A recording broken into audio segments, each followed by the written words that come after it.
Trabajo esclavo en una multinacional. Crecen las investigaciones que el Grupo Clarín, Perfil y La Nación ocultan o tergiversan. Y la pregunta del día. Ayer reflejábamos cómo el Grupo Clarín y Perfil decidieron, no de manera casual precisamente, ignorar la terrible explotación a sus trabajadores que realiza la multinacional cerealera. La Nación solo tocó el tema ayer para defender a quien es uno de sus anunciantes.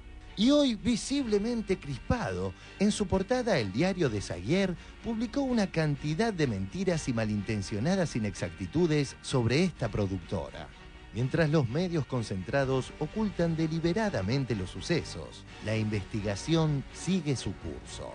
Uno cree que la esclavitud terminó con la Asamblea del año 13, de 1813. Esto desgraciadamente no es así, sino fíjese el último descubrimiento, unos 69 trabajadores oriundos de Santiago del Estero, que estaban sometidos a condiciones realmente infrahumanas, como si vivieran en un chiquero, peor que los animales.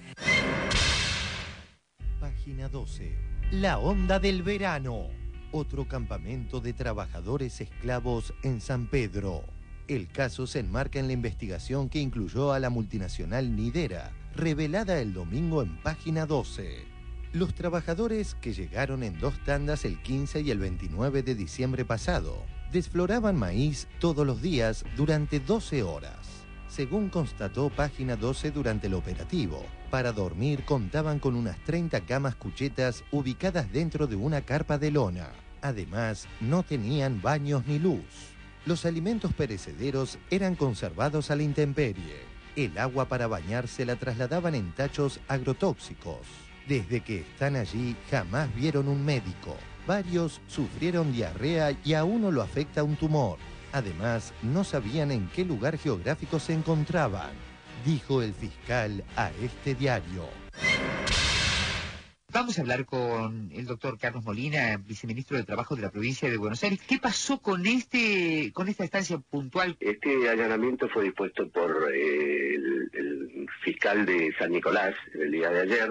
Ingresó a las 4 de la mañana, encontró efectivamente 69 personas en situaciones conexas a servidumbre. Y nosotros como Ministerio de Trabajo ingresamos en búsqueda de infracciones laborales, es decir, verificar el estado de registración laboral de los trabajadores y fundamentalmente, que es lo que surge a simple vista, las condiciones de higiene y de seguridad en la que están los trabajadores, que es realmente lamentable. Parece un espectáculo de principios del siglo pasado. Entonces fíjese que en todo este circuito lo que menos fácil es determinar quién es el empleador, y pensamos que eso no es inocente, sino que verdaderamente es una organización con esa intención. Es una organización criminal.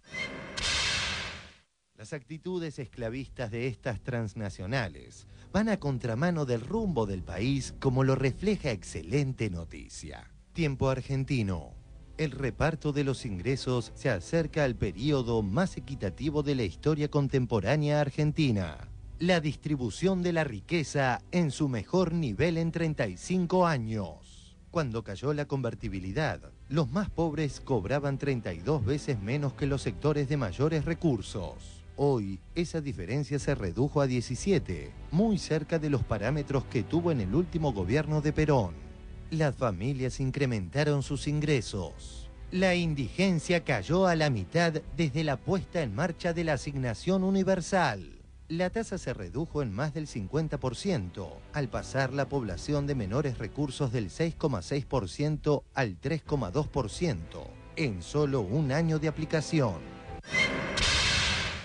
Con respecto a la situación de los trabajadores explotados, ¿qué hace el ultradualdista Momo Venegas, que es quien debería protegerlos? Su representación sindical corresponde a la Unión de Trabajadores Rurales y Estibadores, UATRE, conducida por Jerónimo Venegas, fundador junto con José Luis Barrionuevo de la denominada CGT Azul y Blanca. Volviendo al tema sindical, ¿Moyano o Barrionuevo? Barrionuevo, por supuesto. El tema del Momo Venegas, del sindicalismo, del sindicalista digamos, que tiene que ser el defensor de los derechos de los trabajadores, convertido en lobista de las empresas, creo que es una de las perversiones más terribles en las que puede caer un sindicalista. Y esto, en este caso, está llevado a un extremo de esclavitud.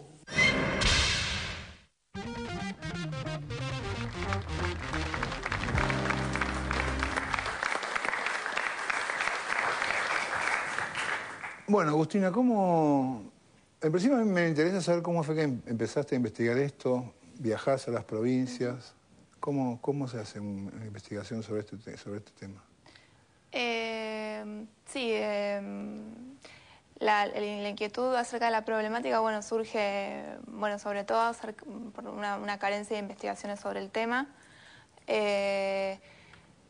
Y muchas veces un error en la conceptualización del sujeto que interviene en estas actividades, que muchas veces, bueno, se lo puede entender como campesino o esclavo, que en realidad, bueno, considero que no es correcta esa apreciación. Entonces, bueno, un poco la investigación viene. ¿Y qué sería ese sujeto? Se trata de trabajadores rurales, de obreros rurales, básicamente. Si pensamos en una sociedad capitalista plenamente desarrollada, la esclavitud no existe en esta sociedad. Lo que existe sí es una explotación extrema del capitalismo sobre este sujeto. Y tampoco, bueno, como se ha salido en varias noticias, podríamos pensar que se trata de campesinos. Son trabajadores rurales en condiciones de extrema explotación. Claro, no son campesinos, no tienen una tierra, no tienen un ranchito en un lote de tierra y tienen una huerta. Lo importante es ver, digamos, de dónde proviene su fuente de ingresos más importante. En este caso, la fuente de ingresos más importante proviene de la venta del trabajo asalariado. Bueno, esto vos me preguntabas si hemos realizado trabajo de campo y más. Yo, bueno, he realizado varios viajes a la provincia, he realizado, bueno, entrevistas a trabajadores y no solo trabajan en esta actividad, que si bien es una de las más importantes, la mayoría de los hombres santiagueños trabajan en el desflore de maíz. Es una actividad que requiere muchísima mano de obra, pero es una actividad que está, digamos, restringida a una determinada época del año. Las mujeres allá contaban, bueno, como anécdota, que ellas las navidades y los fines de año las pasan siempre solas, porque en esta época, que es en el momento en el que se realiza la actividad, los varones migran a otras provincias a realizar esta tarea. ¿Querés contar un poco qué es el desflore? Porque no es una cosecha específicamente, es otra cosa. Sí, es una actividad que se realiza previamente a la cosecha del maíz, que consiste, bueno, en quitarle la flor del maíz a las plantas hembra para evitar que se polinicen y se genere el maíz.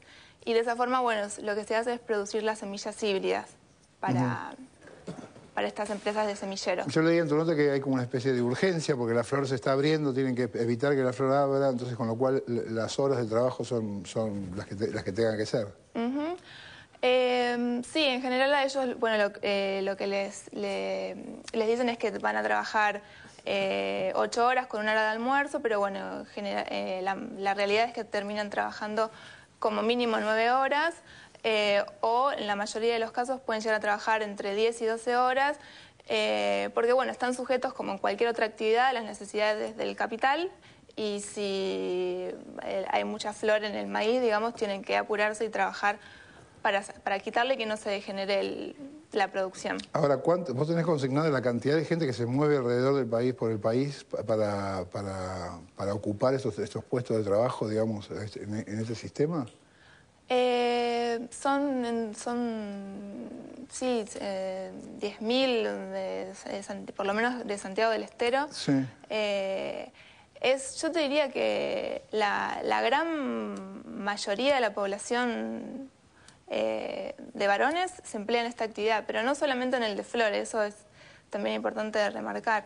En general ellos se enganchan circuitos en diferentes actividades, en el arándano, en la papa, en la cebolla, es decir que las condiciones en la provincia son realmente no existe otra fuente de ingresos para esta población. Ahora, ¿estas condiciones de trabajo son lo que vemos acá es excepcional o es sistémico, digamos? Es así, siempre lo llevan en un camión, lo ponen ahí, siempre, para cada cosecha... Esta actividad, mira, se realiza básicamente desde la década del 80. Estos son trabajadores cuyas familias previamente trabajaban en otras actividades rurales, como el algodón, el azúcar, que luego de ser mecanizadas han desplazado esa mano de obra.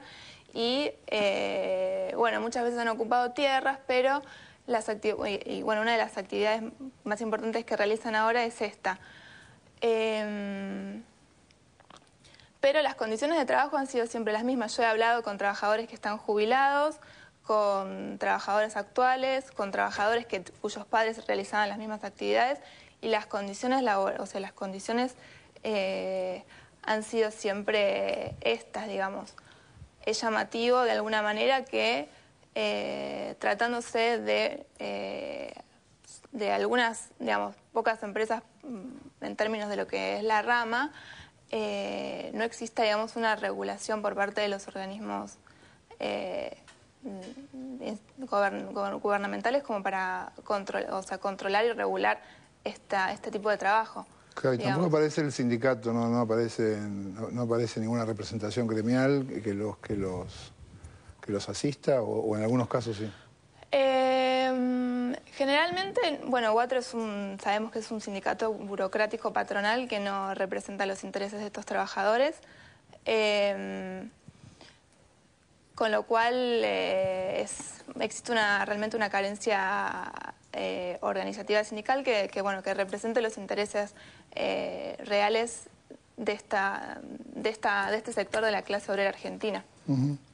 Agustina, con respecto, ¿vos tenés idea qué se ahorran las empresas, cuánto se pueden ahorrar en la explotación de los trabajadores a este nivel de esclavitud, teniendo en cuenta las ganancias fabulosas que tienen, y más en este momento en el que los productos agropecuarios en Argentina y en el mundo son un commodity de fuente de riqueza muy grande, ¿no? En términos numéricos económicos, la verdad no te lo podría decir, pero es una actividad que requiere una de las variables de ajuste más importantes pasa por la explotación de la mano de obra, porque es una actividad que no puede ser mecanizada todavía fácilmente. Por lo tanto, digamos, para obtener mayor cantidad de plusvalía y de ganancia, estas empresas explotan a sus trabajadores de esta manera, digamos. Ahora, la cerealera contrata a otra empresa que es la que le trae los trabajadores. Manpower está en Santiago del Estero, una selectora de personal. Creo que se llama Rural Power, la empresa que tienen para reclutar gente, claro. Y respecto a tu pregunta, Agustina hizo la salvedad de que estamos en un régimen capitalista. Y en el régimen capitalista no hay ganancia que sea excesiva, ninguna ganancia es excesiva, siempre es poco. Claro, a mí me asombra porque decís, ganan fortunas y no pueden resignar una mínima... ¿Cuánta guita se ahorran? Claro, ¿cuánto se ahorran? Pero vos estás empleando una lógica, el raciocinio de un trabajador, de alguien que... Convengamos... Es muy difícil. El que sabe ponerse en la cabeza de los empresarios seguramente es alguien que está en un lugar como Piumato, yo no sé. No, convengamos una cosa, esto tiene que ver con la realidad de la Argentina de las últimas décadas. Ella, bueno, es muy joven, a lo mejor dice siempre fue así, no fue siempre así. Cuando el peronismo fue gobierno del 46 al 55 con el Estatuto del Peón, se dignificó al trabajador. Esto tiene que incorporarlo a la investigación y a la educación argentina, porque no se puede desconocer una realidad histórica del país. Esto amablemente se lo digo. Fueron 10 años. Se lo digo, sí, pero fueron 10 años, pero digamos, los derechos se ejercitan. Cuando se ejercitaron los derechos, uno no puede decir que fue siempre así.